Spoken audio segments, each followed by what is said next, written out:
her. We heard from the local organizations. We heard from Department of Public Health on food safety, and we heard from Consumer Protection, and we heard from Department of Ag with the Food Policy Council, all information gathering. And Mike talked to us about the New York legislation. But now we need to kind of get our arms around, we got to bring it home.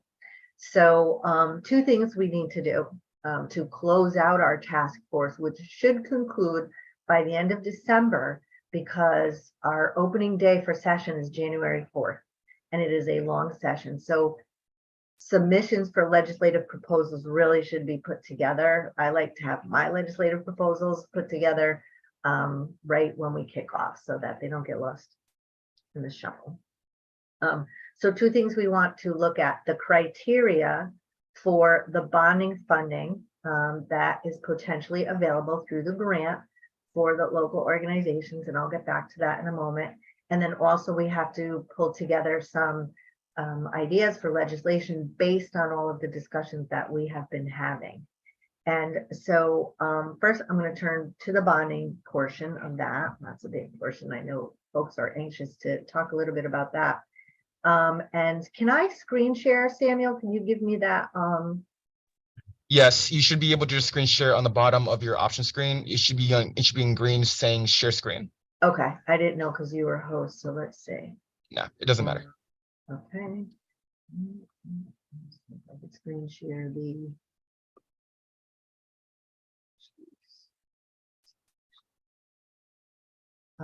Okay. Okay. I think I'm screen sharing now. Okay. So there are two sources of funding for food insecurity that were in the budget. And one was in the bond bill for the 2023 fiscal year. This is the language. It was very simple. Grants and aid to food resource organizations for capital improvements not exceeding $10 million. So the thought behind that was, we know we have to infuse some capital on the ground in our communities to help with the storage, the transportation, the shelving, the backup. We talked about backup generators. We have a lot of folks and organizations in our communities working on this. And if we're going to look to get more excess food into the hands of those who need it, we have to see what are the needs of those organizations, whether they are regional or local. What are their needs in order to, build the infrastructure to help with that process? So it was a very simple terms. As you can see, $10 million would be the total pot of pool of funding. This was authorized in the bond bill, but it still needs to go on the bond commission agenda. So whenever we do bonding, it's a two-step process. We put the pool of funding in the bond bill, it gets authorized, the General Assembly votes on it, and then the governor, through the bond commission agenda process, would put the funding on the agenda for us to look at. So it still needs one more step in order to free up the funding, for lack of a better word. This grant funding process was assigned to the Department of Agriculture, because when Senator Moore and I met with the governor's office and we said we think we need funding put into the bond bill for this purpose, we were talking about what's the right department that this should go under, who should administer this, and it was the governor's recommendation, the office of the governor, that it go within Department of Agriculture. So then Kaylee, right, and Commissioner Hurlburt said, where does $10 million come from? And we said, it's a placeholder, but we're going to have this task force, so we're going to talk about and help with the guidelines for what the criteria should be. And then separately, there was ARPA allocation for the fiscal year 2022 under DOAG, which was food insecurity grants to food pantries and food banks. And that was separately through ARPA. So Kaylee, I don't want to put you on the spot. I can speak a little bit as to that. You are the representation from the Department of Ag. So do you want to start by just discussing the ARPA? Yeah, let me, so first of all, that $1 million allocation to the Department of Agriculture is moved through. Like, we have allocated that money. It was great. So during COVID, that $1 million was allocated, and the way that it was broken down, we did $200,000 for the full shelves program with End Hunger, and that helped pantries that were unaffiliated with Food Share Food Bank to kind of build up the resources, buy what they had to buy to meet the needs of the communities that they were serving. We also allocated $200,000 to SNAP doubling. That was also done through our partnership with End Hunger. And then $600,000 was for Food Share Food Bank, which hadn't combined at that point. Okay, great. Yes. All So right, that money was, because it was an ARPA allocation, was very quickly moved through the agency. It is not sitting in the agency. It is not something that can be repurposed. It has been put out into the community and has now fed people, which is great and exactly what we wanted it to do. Okay, so in addition to the ARPA, which was a one-time, right, infusion, and the 10 million, which, you know, we hope to see some of that go out into the communities this year, are there any other budget allocations that I may have missed when I perused that are for food insecurity? Not currently allocated to the Department of Agriculture. There is this 10 million. We do have a couple of allocations for climate smart agriculture, which helps on the front end of the food insecurity, kind of bolstering our food resources and our production aspect. But as far as directly supporting food resource organizations, this $10 million is what has been allocated to the Department of Agriculture. I Okay. can't speak on behalf of other agencies who may have been. Yeah, there might be some. Yeah. I don't know of any agency that would have funding related to food. I mean, I will say that we did receive an ARPA allocation for our Connecticut Grown for Connecticut Kids program, which connects our farmers to our schools and helps support our schools in getting Connecticut produce into the hands of students. But again, that is sort of a gray connection, but it is still Oh, a it's connection that was there. It's definitely a connection. And then also the farmers market coupons, which goes to Yep. our lower income families, our housing authorities, and we increased that amount. So we Right. did increase the allocation per distribution, but also we received $100,000 for the Farmers Market Nutrition Program and for the Senior Farmers Market Nutrition Program per ARPA for the past 2 years. Okay. Per program, so 100,000 per program. Okay. So, and the reason I'm bringing those up is because when it comes budget time, just for everybody on this call who is passionate about this topic, we want to make sure that none of that funding gets cut. We would love to see none of that funding get cut. Right. So when that time comes, we will circle back. That won't be for months. But Kaylee, you know, I know you'll have it on the radar, but if you see any inclination that there are proposals to cut any of that funding, please let this group in its entirety know, because we're all focused on, you know, making sure we feed those who need it. And we will certainly, I won't speak for everybody, but we certainly will, you know, rally the troops and support, send letters or testify, etc. Okay, so that is the ARPA, the 22 million. So now back to the grants and aid in the bond bill. Has the Department of Agriculture taken a look at potential criteria, or, and it's okay if you were you waiting for the task force to convene to help with that and give feedback? We were largely waiting for the task force, because there was a little bit of discrepancy in the title of the task force versus the allocation language. And we wanted to make sure that there was enough cohesion and that the topics were being covered in a way that the grants could be allocated through the Department of Agriculture in ways that were under our purview. And I know we had a couple of earlier conversations on how the Department of Consumer Protection plays into food or supermarket food donation and how the department plays into some food resource organization support. So we wanted to make sure that those lines were clearly identified so that we were meeting the needs of the task force as legislative intent wanted us to. So a couple of the conversations we've had were mostly on identifying need. And then we wanted to make sure that the task force had the ability to contribute and sort of identify what they wanted this grant program to look like, what they wanted the money allocations to look like. Is it small scale grants? Is it several large scale grants? Again, this is a large funding opportunity, which could really revitalize or change several food resource organizations. But as we've all talked about, the needs of those food resource organizations vary so wildly from, what Reggie needs down for Fridgeport versus what Food Share might need. And those are a big difference in projects and scale and scope and sort of overview. So we really were looking for additional feedback from the group on what the need looked like and how to allocate that funding in an easy way. We don't want these grants to get tied up in bureaucracy or hard applications. We want to make it as seamless as possible. Awesome. Great. That's exactly what we were looking for. That's a great summary. And then I'm sure you probably haven't gotten this far down the line, but if we were to pull together the criteria, well, we are going to pull together the criteria by the end of the year.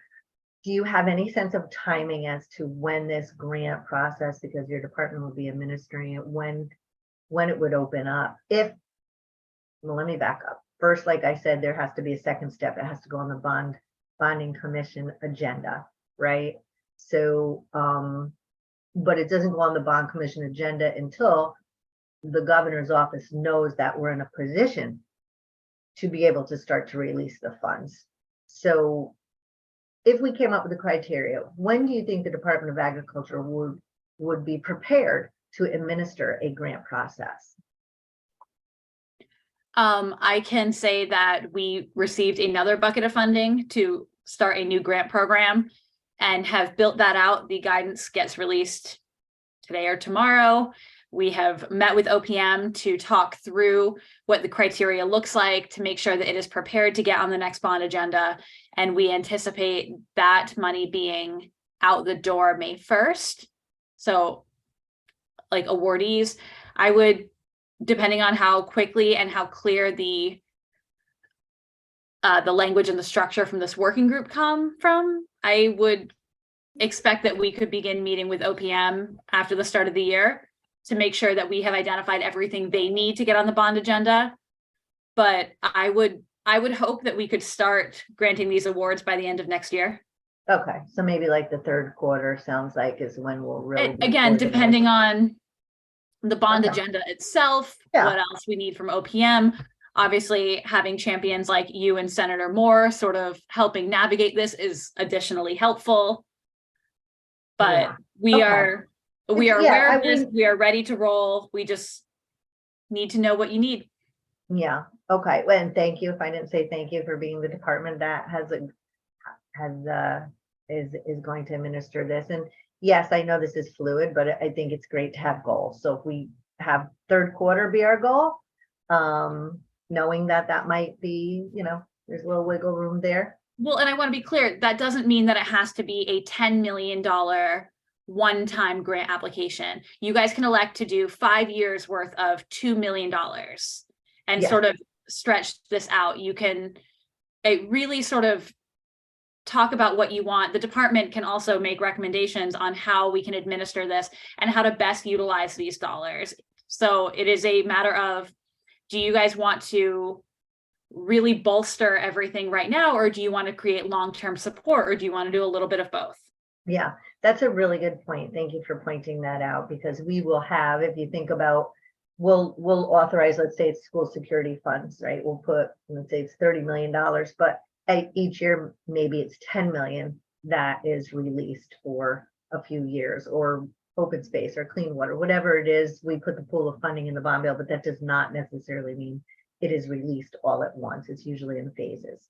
Okay, so Kaylee, thank you so much for that. So now I'm going to open it up to the group based on our conversations that we have been having over the last 2 months. Just kind of brainstorm your thoughts on how you think those grants should look. Who do you think should be able to apply? What do you think that they should be considered for? And what are the needs?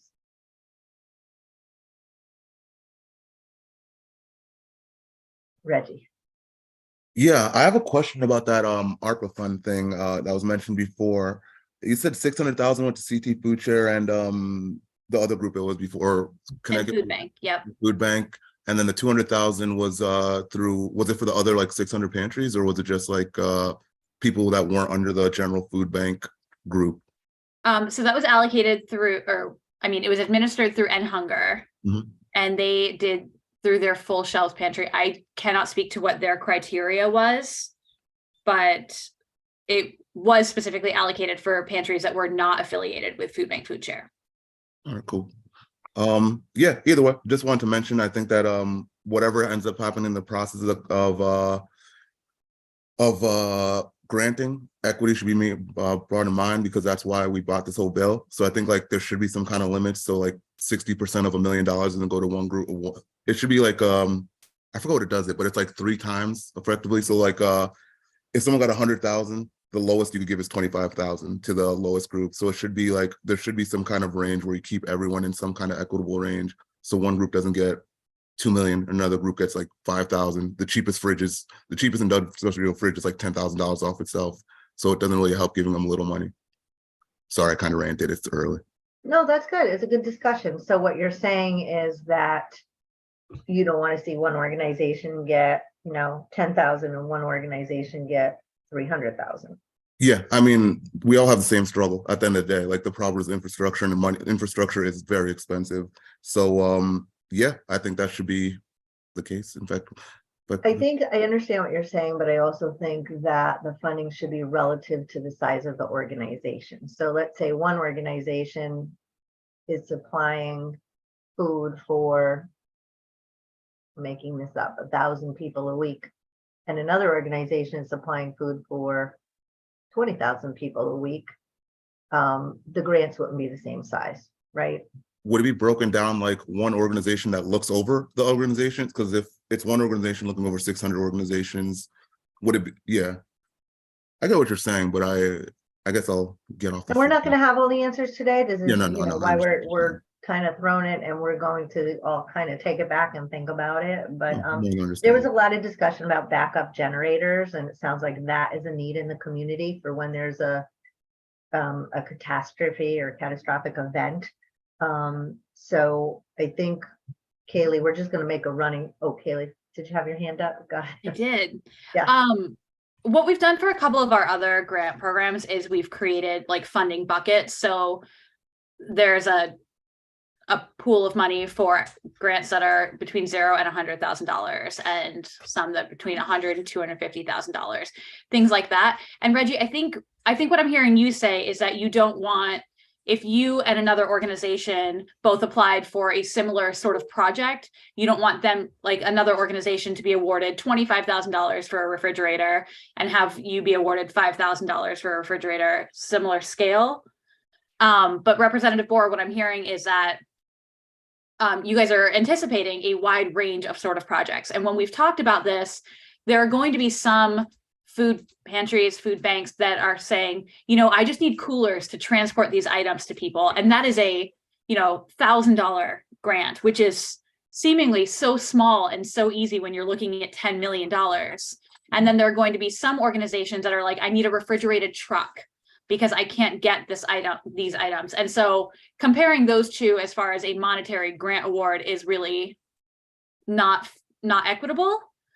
But I see what Reggie's saying in that you want to make sure that if people are all applying for similar projects, that we are not fully funding one aspect and giving somebody the short end of the stick. So it is either, if you are in that bucket and everyone's applying for $20,000 refrigerators, but there isn't enough in that bucket, which I don't see being an issue right now, but that some people are not getting the full funding while other people are getting not enough to get anywhere near their project. Am I right?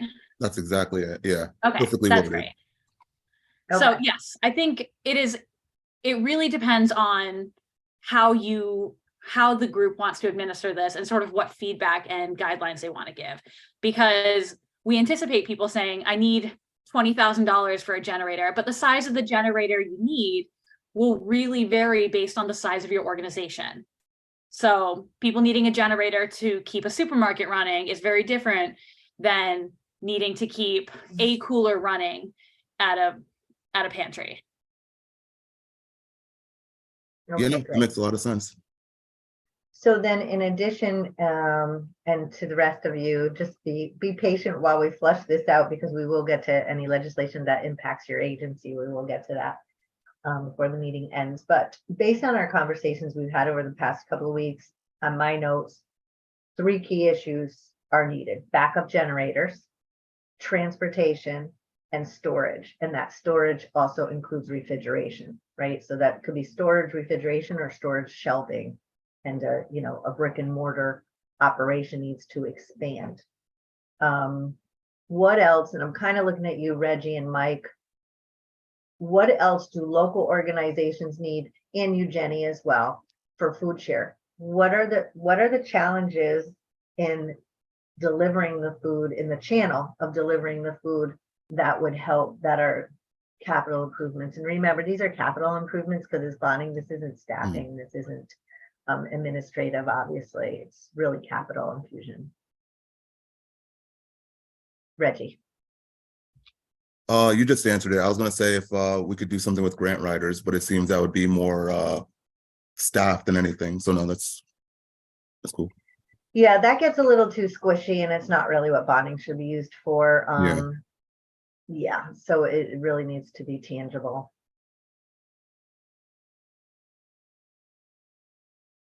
Any thoughts? I mean, if that's it, backup generators, transportation, storage, and refrigeration, that's okay. That's, that's pretty easy. Jenny. Hi, thanks. I was just going to say, the feedback we received from our network really falls in line with those 3 buckets in terms of needs we hear consistently, particularly the transportation piece and the storage and refrigeration piece. Okay, all right. And that ties right into Cynthia's keep the food safe, right? What was it? I think, I don't know if they're here, but maybe the CT Food Association, a few weeks ago, they I think, or a few things ago, we mentioned maybe making a list of what they needed. I'm not sure if I forget the guy's name. It was like the lady who had like the chain of something Co, I think her last name might have been. She had a chain of restaurants, or a chain of Stop and Shops in Hartford area. Jordan, Co, yeah. who's been speaking on behalf of the supermarkets. Yeah. I think her and them, like a few sessions ago, we asked for them to write like maybe a list of top 5 needs. And I think I'm not sure if, well, she's not here. Maybe we could reach out to them to get her and the gentleman from CT Food Association. I think he may have reached out to their group also, but they might have insight in regards to like a top 5 list, because I think they reached out to the groups. So a listing of needs of organizations they work with, or a listing of needs for the food association themselves? Organizations that work with, like food resources organizations in general, because there are fridges, coolers, and all that stuff, but there's probably stuff we're missing that a lot of people just don't have. But that him right there? Yeah, that's him right there. Yeah, CT Food Association. Sorry.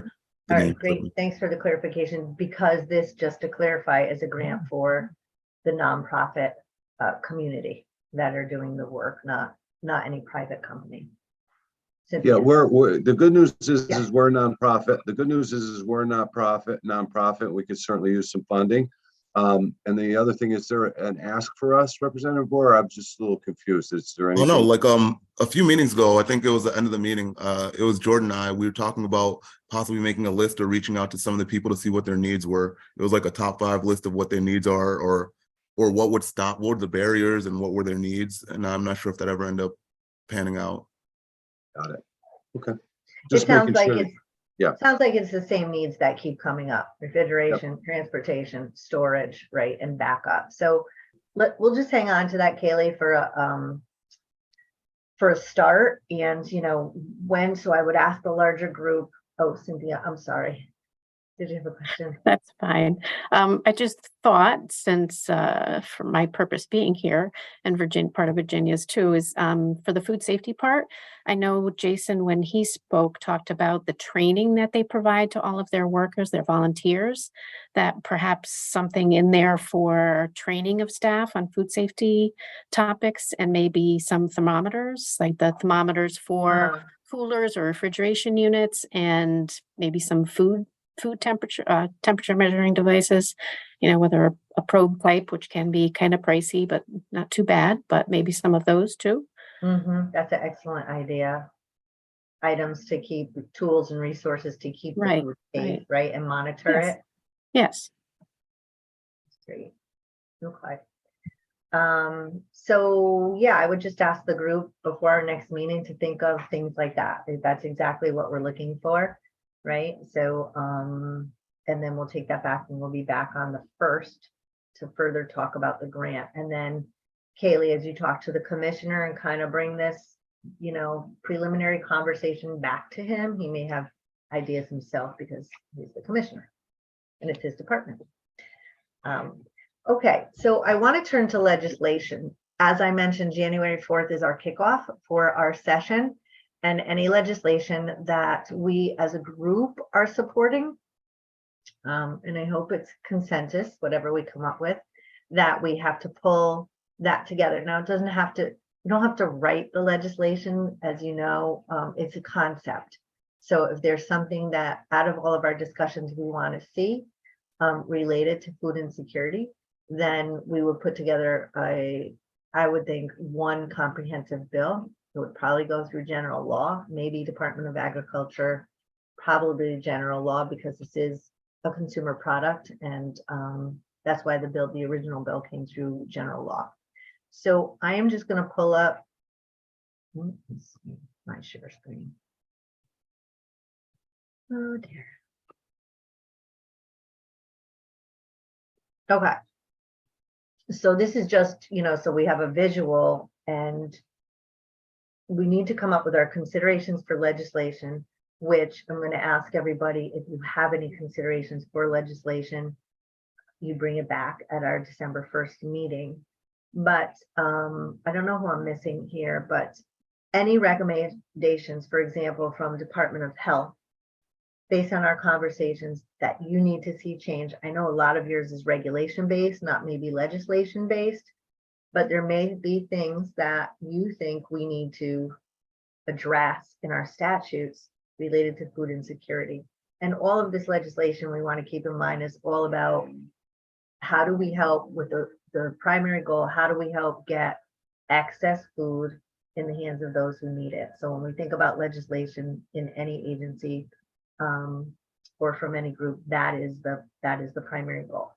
Recommendations from Consumer Protection, recommendations from the Department of Agriculture, recommendations from the supermarket industry. We heard about some challenges. We certainly don't want to loosen up the regulations for food safety, but if there are some ideas around what we can do to streamline the process without risking the food safety, I think that would be important. That may be regulations, it may be legislation, but we need to look at that because we want to make it easier, again, without compromising the health of anyone.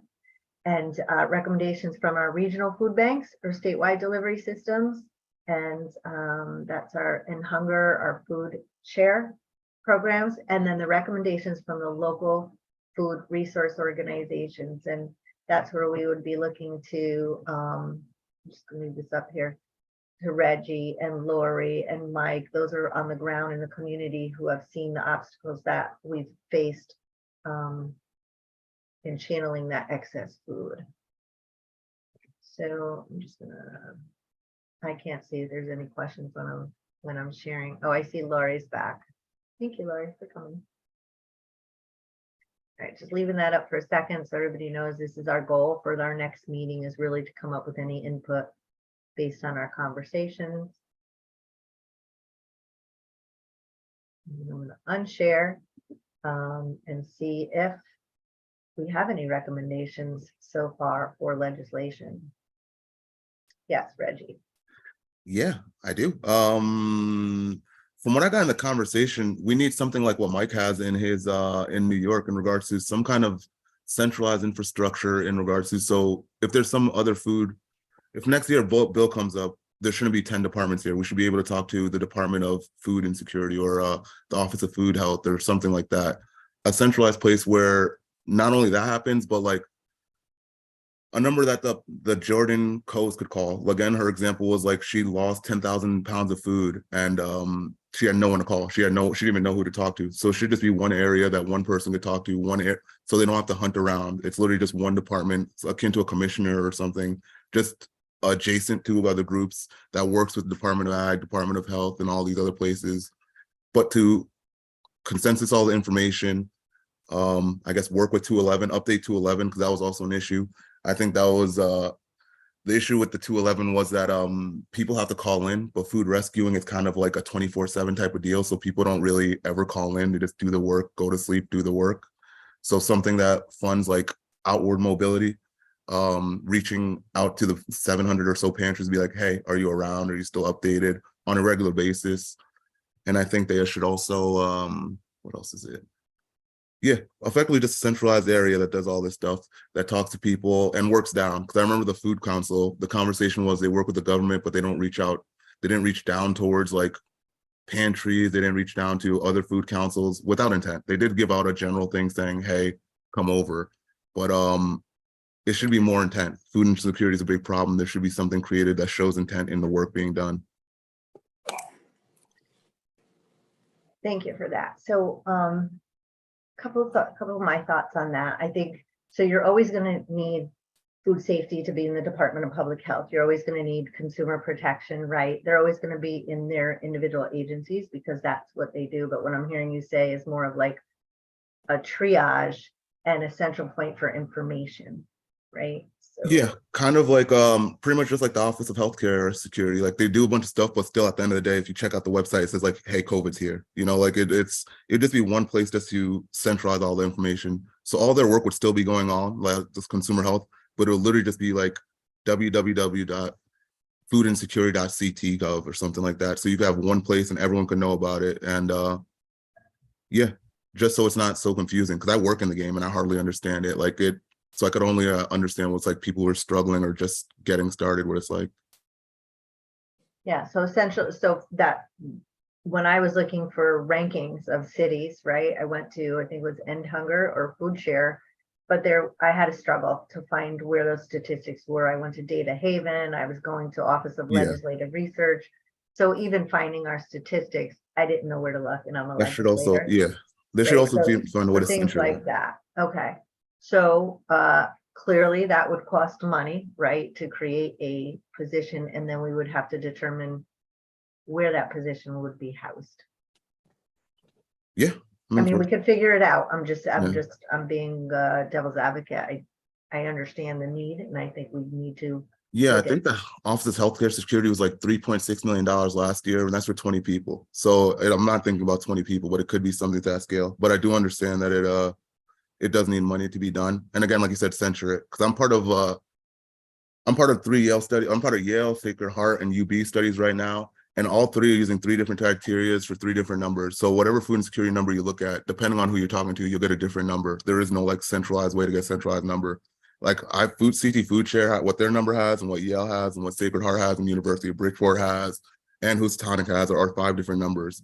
And there's no rhyme or reason behind it, and they all get government funding. That shouldn't be a thing. There should be one number that is updated every year by one group with the one criteria, one rhyme or reason.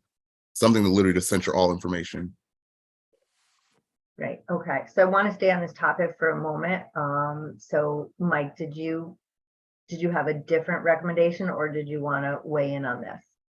Well, no, I think what Reggie's saying is spot on. I was going to suggest, well, first I had a background. Assuming what you're saying is the first thing to develop is kind of a consensual, what everyone agrees is the outline of the goals of the legislation. And I don't know who does the drafting in Connecticut. I don't know, you have a legislative drafting staff. Okay. Well, and you would give them what you and Senator Moore approve as kind of the goals. I would suggest that maybe as a framework, there's probably 4 aspects that I hear that are being talked about. One, as you said, the core is, as you said a few seconds ago, is getting excess food in the hands of those that need it. So one aspect is simply that the same as in the French law and in the New York law, that if there's excess food that a supermarket has, and if there's a religious or not-for-profit organization that feeds the needy that wants it, the supermarket has to make it available to those organizations instead of throwing it into a landfill. That would be one aspect, and that's pretty easily drafting. A second aspect is what you've been focusing on so at the beginning of this meeting and several other times, is what are the purposes of the $10 million and what are the standards for getting it? A third aspect would be, are there any legislative tweaks that need to be made as a predicate for appropriate regulation in the terms of food safety and in terms of consumer protection? And the final thing, which I totally endorse, is what Reggie's been talking about, is there being some kind of food insecurity czar that would be a central source where people in the field dealing with the issues could contact, and this food security czar would then know whether to reach out to ag or to consumer protection or to whatever to assist the people out in the field so they can really do what they're doing without getting involved in that. And two, there's someone that, would know how to kind of work the administrative system. So I see there's probably about 4 different aspects of the legislation. Maybe the more, but anyway, those were just my thoughts. Thanks, Mike. I think we could take the 10 million grant process out because that has already been passed through legislation. Agreed. Well, what I was focusing on, I don't disagree with what you just said, but what I was focusing is what are the goals of it? Are the goals transportation, storage, refrigeration, backup generators? Are those the goals? And then what are the standards for getting it? That I may not have, you may not want to do that, but that's what I was trying to say. I wasn't talking about redoing the legislation. Yeah, I think we're saying the same thing about the criteria and the goals.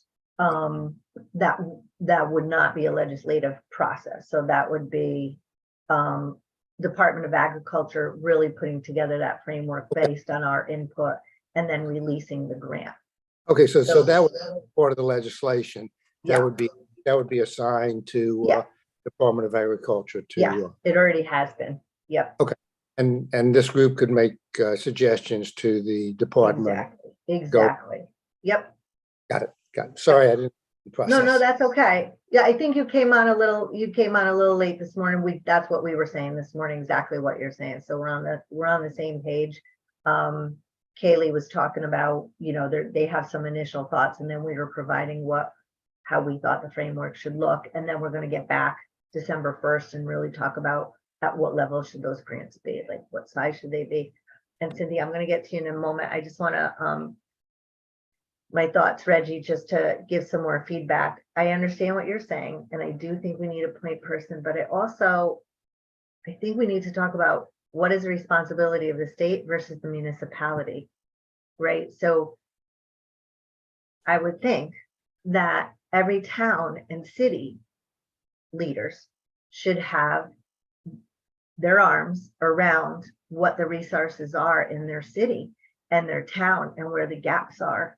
And while, yes, it's always good to have a centralized place in the state, the local cities and towns, they're the ones who need to give 211 that information, right? So I have found this, we've been having a great roundtable discussion in West Haven, and I use that as an example because we're going through the process ourselves right now where we needed to get everybody to the table because everybody's working really hard, but in silos, right? So what's everybody doing? How do we help each other? But that came up locally as well, right? 211 does not have our local information. So whose responsibility is that? That's not really the state's job to get that to 211. That's locally. Most towns have like Department of Human Resources or Social Service Agency, because that's really localized. Lori may be in West Haven and New Haven, but may not be in Granby and Avon. So individual cities need to know what resources are available and what the gaps are. But I understand what you're saying. I'm just saying we don't want to put it all in the hands of the state because I think local level has to get a little bit more involved in what the food insecurity is in their city. Yeah, no, I agree. I think this the centralized thing would bolster the local levels. As you said, they should, but they don't. I'm in Bridgeport, the biggest city in Connecticut. We don't. That's just an example. I talked to Hartford. I'm working on policy right now with a bunch of groups, and I've talked to those biggest cities, and I talked to like the Litchfield counties. Those are where food insecurity is real bad. I'm talking like big cities is what we concentrate on, but it's like the farmland that's 50% of people are food insecure, and they don't have it either. Like those cities are 3,000 people. They don't have funds for a person to do that. And that's like a huge swath of Connecticut. A quarter of Connecticut is just like farmland where they don't have the resources to have someone specifically do that. So while I agree, it should be a city thing. Unfortunately, most cities just don't. Literally the biggest city in Connecticut to some of the smallest cities in Connecticut. So while there are stuff like, yeah, there's all I could think of is Yale. Yale has one city, there's 30 positions in America with food insecurity, 30 positions called Office of Food Insecurity in America, and New Haven's one of them. So there's not, majority of cities don't have that, from what I understand. Majority of the cities don't have people who could focus on food and give information out. And what we do have right now is a food council, which is kind of voluntary and once a month meeting. With food insecurity should be a thing that's being done like every day, like housing and healthcare and all that other stuff. Yep. Yeah, I do understand. Yeah, and I like where you're going with it. I just wanted to, put that out there and give my. No, feedback. understandable. Yeah, okay. Cynthia, you've had your hand up. Thank you. Thank you. My comment just goes back to what Reggie was saying about a centralized location. And I think you've already mentioned that, Representative Borer, with 211. I was just thinking if we could put together a list of agencies that Jordan could have called when she had all of that food.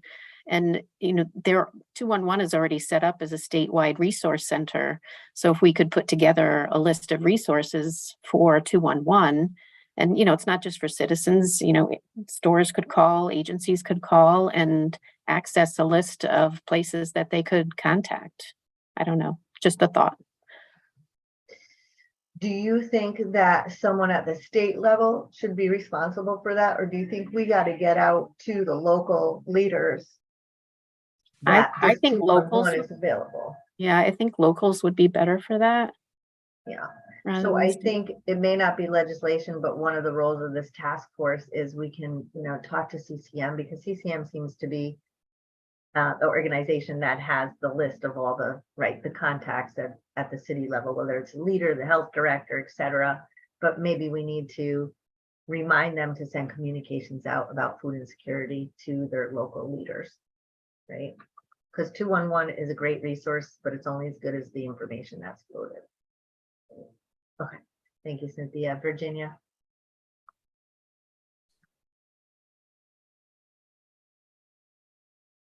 You're muted.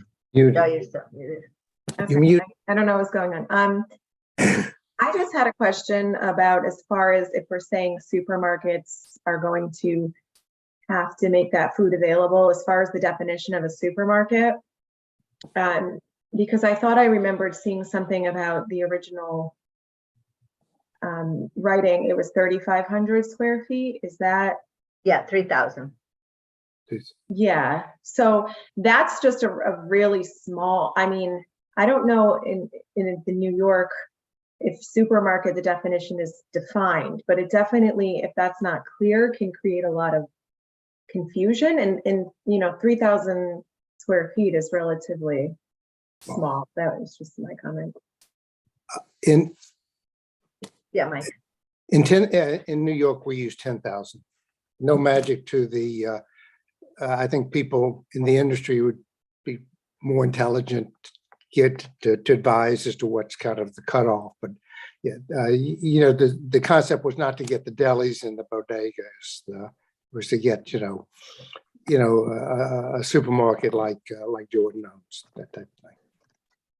Mhm. Yeah, I think 10,000 is probably a better place to start. Most are, even your smaller independent grocers are probably closer to 20,000 square feet.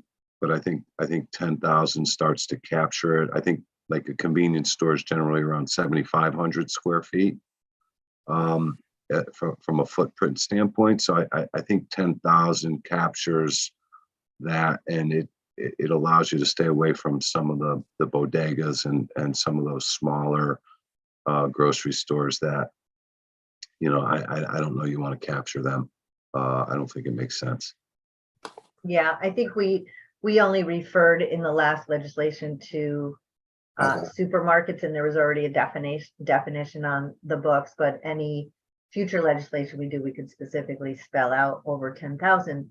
But Wayne, while you're there, what are your thoughts about, so Mike proposed and this legislation passed in New York saying that supermarket industry their supermarkets will make excess food available.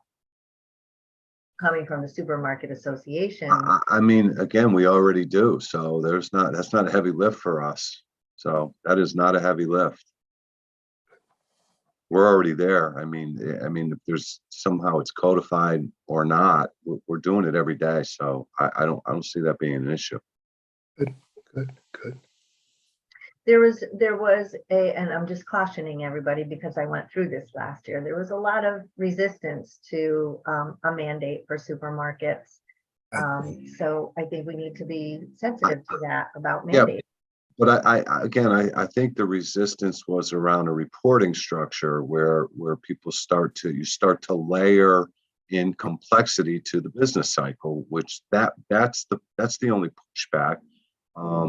But again, we just don't want to create some regulation or layer for them that makes them have to, stop and pay attention to that versus running their business. So I think somewhere in between that is a good middle ground for everybody. Yep. Okay, that's good to hear. Yep. Okay, good discussion. 10,000 feet, supermarkets, excess, but not a tracking, because it's not going to be, there's not going to be someone that goes out and checks this, right? Because that's where the expense comes in, and that's where the state does not have the resources to do that. So, so there would be no need for a supermarket to track and log and have a system in place, because it's not going to be monitored, right? That. Yeah, and I think Representative, I think the key is to make sure that we are communicating very clearly that, this excess food needs to be donated, and that there are going to be more options that currently exist today to distribute some of that food differently based on these organizations that will now have wherewithal to accept some of these products. So I think this is almost a chicken and an egg. When you give them the ability to get that last mile and have some refrigeration and some storage for these products, it changes the game for them. And for us, it's just a matter of redirecting the gun and maybe getting even a little bit more hyper local. So maybe some of that money goes from, some of that food goes from, hey, we can only send it to Food Share because they're the only ones who can, safely take some of the proteins and some of the produce to, more of a hyper local situation. And I think it gets targeted in a better direction that way. Yeah, that's great feedback. Thank you, Wayne. And I think that because the legislation that we did pass in 2022 had that liability, right? That release from the liability, I think supermarkets, right, were a little hesitant because that part, you never know what part of the bill is going to be passed, right? And there is still that liability issue. So I think having that be the first step actually made sense, right? Because now when we go back to the supermarkets and we talk about this, we can say we passed the legislation to release the liability, and that is now already in place before we take that next step. If I could just, as I was thinking through some of the conversation here earlier today and to make sure that we're targeting the gun correctly, I think the one thing that might make sense, and I don't know how this would be housed, is like there has to be some forum for us to understand why Lori or Reggie or some of these folks can't get something, right? Because we can help there. We can help there, right? Like, so where's that? So Lori comes to me and says, Wayne, I'm having trouble with this particular retailer, and they're not as responsive as they should be, and we're not sure what they're up to. Like how do we make that connection into the future as well? Because I think that's critical to the success of the program, the communication of, hey, we're good here, check, check, check. Wait a minute, we've got this gap here. We've got this gap with this one retailer in this one town. How do we, and again, I'm just spitballing. I don't know how we get to that, but if we can get to that, if we can get that granular, we can actually help facilitate that problem and make that kind of go away based on the fact that we have information that we didn't have. Like Lori and I, once this bill came through, had a great conversation about some of the stuff and the obstacles that she was facing. And it's like, well, you know what? I mean, we can call those folks from our perspective and say, look, this is what you're doing, and these guys are out there in your community, and they're hyper local, and grocery stores are all about being local. So how do we make this happen? So just something to think about, in my opinion. That's great. Yeah, that's the beauty of a task force, right? Is sometimes the communication and learning who each other are, right? Yep. Is one of the first steps. It's all about communication and making those connections and networking. So what I hear you saying is, in addition to blanket legislation across the state saying donate locally, we have somebody here, you, who represents the organization, that if organizations like Lori's and Reggie's are having a problem with an Aldi or a Walmart, I know you're not Walmart, they could work with you and say, you know what, we've been trying to get a hold of the manager, and we just can't seem to make inroads in this particular neighborhood or with this particular supermarket. So to Reggie and Lori, you have Wayne's contact information because he is on the invite. So please reach out to him directly. To your point though, Wayne, Reggie and Lori are only 2 out of 100 of organizations in the state. So we need to figure out, there might be a lot of Lori's and Reggie's out there. Nobody's like Lori and Reggie, but that are looking for that same connection. So we'll just have to get that word out. Okay. Lori, you've had your hand up. Thank you, Wayne. Sure. Wayne, what Wayne speaks my mind on that part. I mean, one of the things that shows up when people are doing facilitations around food donation is they'll say the stores should find their, local whatever. And that puts the onus on the stores to have to work so hard to find the community partner. One of the things that food rescue organizations do, including Havens Harvest, is that we remove that burden, which I think is a burden, right? That's a burden to keep community connections, because staff store changes, times changes, whatever, it's holidays. And that's where food rescue organizations can really fit the bill for those things. And so, yeah, totally, he's spot on. And that's, what the challenges are always the communication and the transportation for the food. And that's what food rescue organizations focus on. So we definitely, Wayne, 100%, I'm with you on that one. And there are a couple others. One is the 2-on-1 possibility. It's interesting, Cynthia, you mentioned that. I haven't seen it work so well yet, but I think the potential is for it to be there. We have our information listed on 2-on-1, and unfortunately we get calls from families, but I can't service a family. We don't serve families. We have 9 pallets of almond milk. What is that going to do? And so they need something within their system to stratify the information so that we could use it. That could be a good service for businesses to reach out. I think the platform's there, whether they can get it to work or not. I know it's been a long struggle. And the absolute remainder. What's interesting is, I'd be concerned also about the state level 1-point person connecting, like if someone's got food, because it's too far removed from perishable food. So it's not a food bank. So Connecticut Food Share can easily be statewide because they have banked food. Shelf stable, long lead times. But with perishable food, which is, what we focus on and lots of other food rescue organizations, that's a quick hustle and a turnaround. And town by town, I think it still breaks up, the communication, because Havens Harvest tries to get even towns to communicate and shift the food, given the donation and the timing. But I mean, where might the Regional Council of Governments come in play? Because then, sometimes like UNH, Dorinda, we have UNH was on the edge of New Haven and West Haven. We try to keep the food as much as we can in West Haven, but when it doesn't work, we slide it down into New Haven. So having these, governmental boundaries is not the only way to think about it. But I wonder if the Regional Council of Governments is another one of those ways to work in a hub and have the information fairly useful.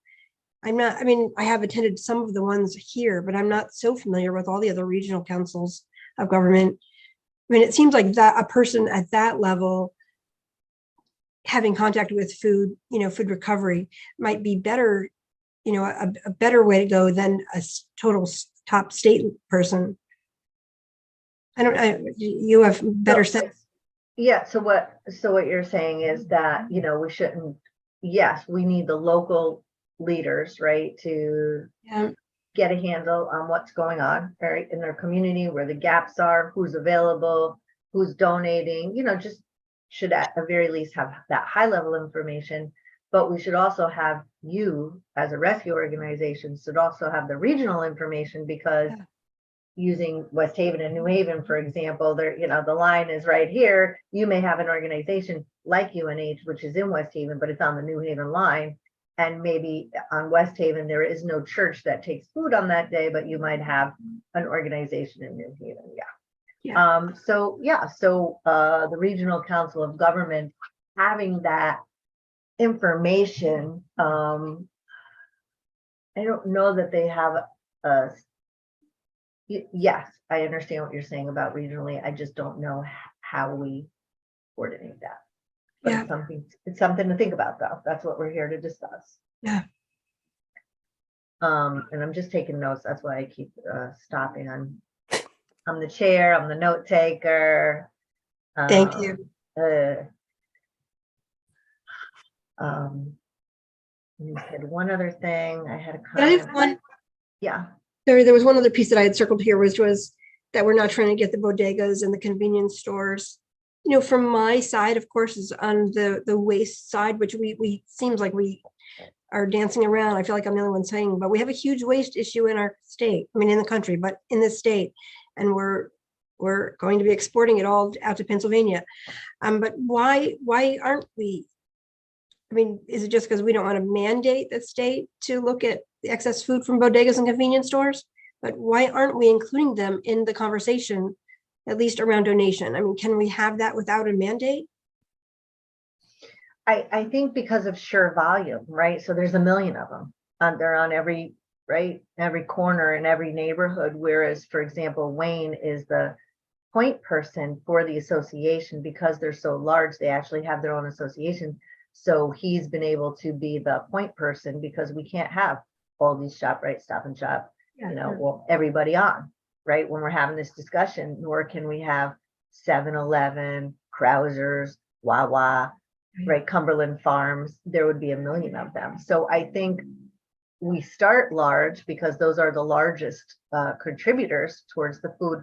But that doesn't mean just because we're thinking about putting 10,000 square feet in our legislation, that doesn't mean we don't still reach out and connect with the 7-Elevens and the Cumberland Farms. Because you're right, we have somebody in town, and every day he goes to Cumberland Farms for Project Hope, and he goes and he picks up the excess egg and cheese sandwiches, and he brings them back to his church, right? And they donate. But there's a lot that don't know they could do that. It's a similar problem on a smaller scale, but they have a large volume in totality. So we don't want to exclude them. I just think for the purpose of legislation, it would be very hard. It'd be very hard to include them. And we have to be realistic about passing legislation too. And I know that's But can there be language to encourage, or is encourage not a? We could encourage all we want. We could always put language into encourage. Sure. That's one of the obstacles. Liability protection and that sort of thing is always an obstacle with smaller places. But if we could show actually the language in the law that the state of Connecticut encourages these businesses, that actually would move the needle. I mean, I'd make copies of it. I would bring it around to places. Well, even though the legislation that we're talking about we're saying would be 10,000. The legislation already on the books that we just passed is for 3,000 square feet. Yeah. So you're right, communicating to those organizations that are 3,000 or more, that may not be in the 10,000 bucket. Those are the people that will be missing 3,000, between 3,000 and 10,000, right? Because the liability is already there for them, but letting them know that liability exists is, you know, we have to figure out how to do that. Yeah. Reggie. Yeah, just want to respond to some of the things because I do again think I think foundationally we should have infrastructure because you can't have a good house without a good base, without good foundation. I think again, Cynthia, I think you're right. It should be we should have information on a regional and town level, but it's a pandemic and they didn't do it. If we're giving a reminder, that means when it goes down from 500,000 to 490,000, are we gonna have to start a whole task force again for another reminder? I think there should be someone just constantly there. So it's not a thing that whenever you need something, you have to make a task force, spend 6 months and 2 weeks every other week. It's something that just should be regularly done. In regards to what Wayne said, that's exactly, I think the person should be doing the forum. Again, this is just foundationally. I could start talking real quick. I wanted to, if we had $1 billion, I'd want every town to have one of these people so they could talk to the Lorries. Because I live in Bridgeport. We have the same problem from West Haven and New Haven. In fact, up to like 2 years ago, we were #1 in America for wage, what #1 in America?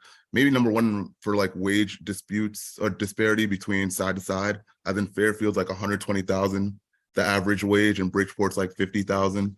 So we had the #1 gap in wage disparity in neighboring towns, something like that. But either way, and regarding to what Lori said, again, this is just foundationally. Ideally, it would evolve to someone being in every town and having these forums and conversations, but it's with intent because again, it's not happening. Like it is, we agree that this should be happening. All towns should be happening and doing this, but it's not. And it's not in the middle of a pandemic or the height of pandemic.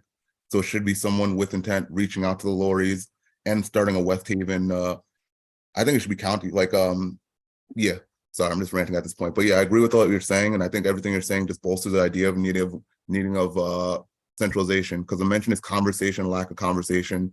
And that means we could do it every year through a task force, or we could just have a person who does it every quarter, every whatever you guys work out through someone upstate who disseminates it to maybe 20 or so people down who reach out to counties or city by city or place by place. But yeah, I think it should be centralized just so we could work from somewhere. Again, we don't even know what food insecurity is in our own towns because every state, every place has different numbers. So what are we working from? But that's it. Just wanted to respond to some of them. Thank you. Mike? I just want to mention that in addition to what Wayne said about, this is really on the issue of why this isn't really a mandate. In addition to not having reporting requirements, some of the issues that came up in New York were that it's not proactive obligation on behalf of the supermarkets. The supermarkets are not required to place the food any place. The supermarkets are only required to respond to requests for the food. And that was one of the, or at least in New York, was one of the, I'd say kind of dividing line issues as to why people were comfortable this was not a mandate. A sub detail on that, but it could be very different. In New York, we said just to be sure that a supermarket was not wrongly accused of not providing food if they have been asked for it, we required that the request be in writing. But that's a sub detail. But the basic point was the supermarket didn't have to be proactive to place it. They just had to respond to requests. The other was there have been some proposals around that stores are required to give a certain minimum percentage of excess food based on their square footage. And that was not done because, as Jordan, when I said it, was concurring, that supermarkets have different standards for what they consider excess food. So it was not trying to let people say the government is regulating the business of supermarkets. It's just what the supermarkets in their own business judgment and their own business standards, decide is excess. And then once that happens, then if a food relief organization wants it, they have to make it available to the food relief organizations rather than having it carted away.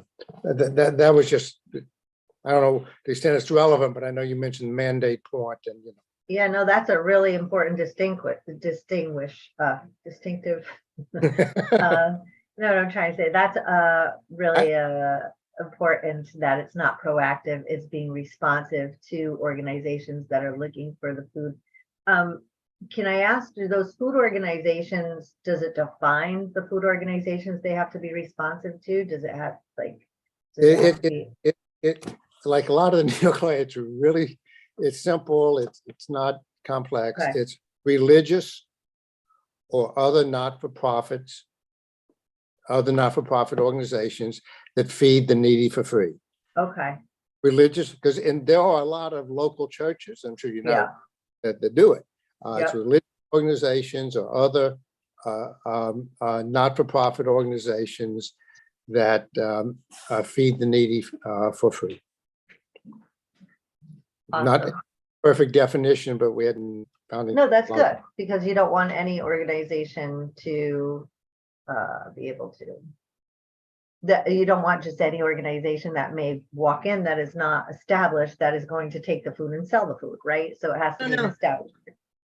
No, wait, can I stop? Because the Yeah. food, Well, one of the things we didn't do, again, it's a sub-technical detail, we did not require that the not-for-profits be 503c3 because there are a lot of local kitchens that do it, a lot of community organizations that are not religious, but are local community organizations that are not qualified for 503c3. So we didn't put that layer of requirement in because we would knock out, and I see Lori and Reggie agreeing, you'd lock out a lot of really important and very socially desirable. There is a risk that someone will game the system and steal some food. There's no question about that. The question is, do you really want to cut off, the local community organizations that are not 503c3s because of that risk? We haven't found that to be a big risk we haven't found that risk to materialize at all in New York, to the extent we know about it. It is possible someone can game the system. So Mike, what you're saying is the language says non-for-profit, but it's not an official non-for-profit. It's an organization that doesn't profit, but it's not a registered non-for-profit organization. Okay. That this is not, if we were dealing with, well, look, you're the Leslie, not me, but the theory was if you were dealing in other circumstances, you would probably want to be more official.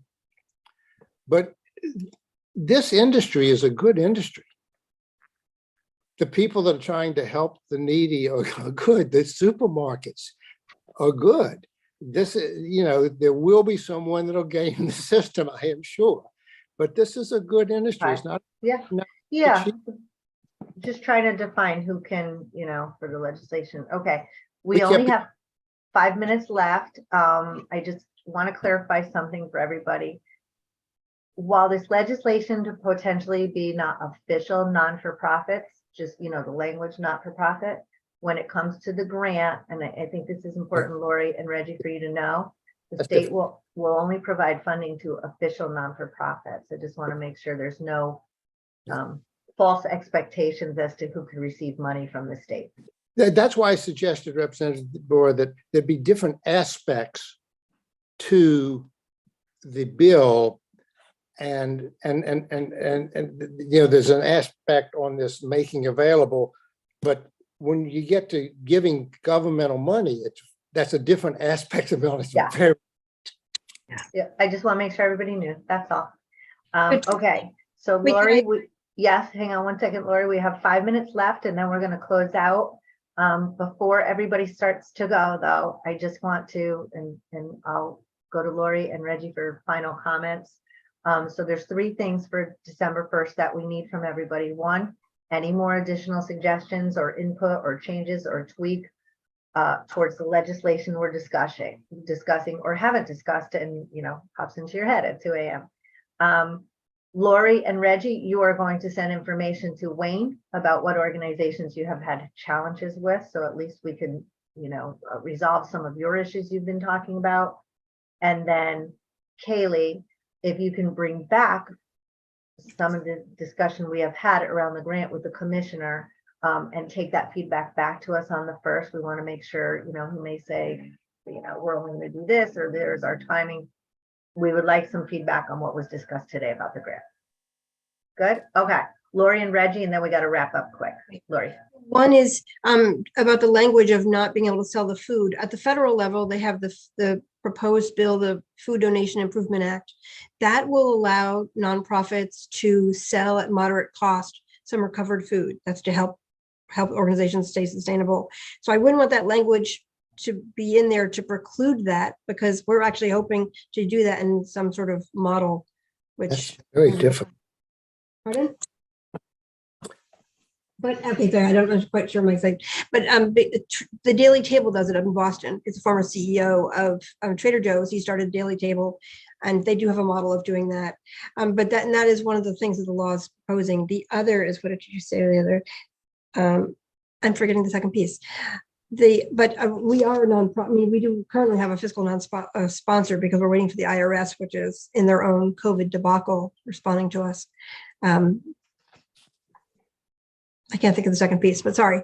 But yeah, I wouldn't want that language. Oh, the other piece is, I believe the Bill Emerson Act was written with the phrase nonprofit organization. So it also did not define it as 501c3 in order to receive food. So I think keeping with that language of legislation anyway, in the history of things. Okay, we could talk more about this on December 1st. I think I may disagree with you on the for-profit part, because if there's organizations that are going to take that food from a supermarket and give it to those who need it versus those who are going to take it from the supermarket and sell it at a nominal cost to those who need it, I obviously we want those that are free to go to the people. I don't, want to see us charging anybody for food. So It's what it does is it opens up that food to other people who may not be in need, given whatever that in need means. We feel like anybody with a mouth is a person in need. So that's different for us. But yeah, okay, we're going to take that back. We got to talk more about that, because it's not, and then Reggie, 2 minutes, and then Mike will pick you up next time. Okay, we'll continue this conversation. One last sale for centralization. I'm wondering, all this legislation, if it passed, does it go under the Department of Ag? Or what, if not, who does it go under? And if so, do they have capacity? Is that something that they could do or push, like monitor, push mandates, look overall, everything that we've required? Is that something that they could? I don't think anybody has the current resources to do that, because we had our fiscal cliff in July and we lost so many employees who were there for so many years and had institutional knowledge and were really stretched thin. They do. So it would have to be an addition, and what department that would fall in is, I think, yet to be discussed, because we just started discussing it today. Then I think we're having the same conversation, maybe just different levels. I think if it was an addition, it sounds like it'd be an addition to Department of Ag, just a guy who does it or a person who does it.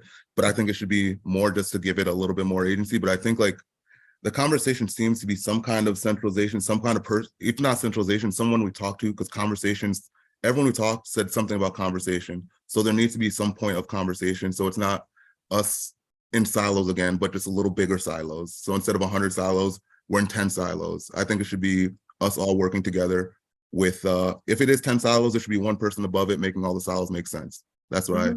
Yeah, I think there needs to be a place that folks go to. Where that place is has yet to be seen. So more to come. Thank you for all your great input again. I will see everybody on December 1st. Samuel, you're still there with us, right? Yes. Okay, so you're going to, can you update the meeting invite? Because right now we have the reoccurring meeting on a different schedule, so we'll do it. Yeah. And then everybody, we have a little homework to do, because we're on an aggressive course here. We got to conclude no later than December 31st, and nobody wants to be meeting on New Year's Eve. I don't. So everybody have a great holiday because we won't see you before the holiday. And, oh, Wayne, yes? No, thank you. Nope. Have a Oh, great oh, I holiday. thought you were Yeah, saying I one was- last thing. Okay. No, I was just waving to everybody. Have a great holiday, Okay. everyone. Bye, everybody. Thank you. Take good care. Happy holidays.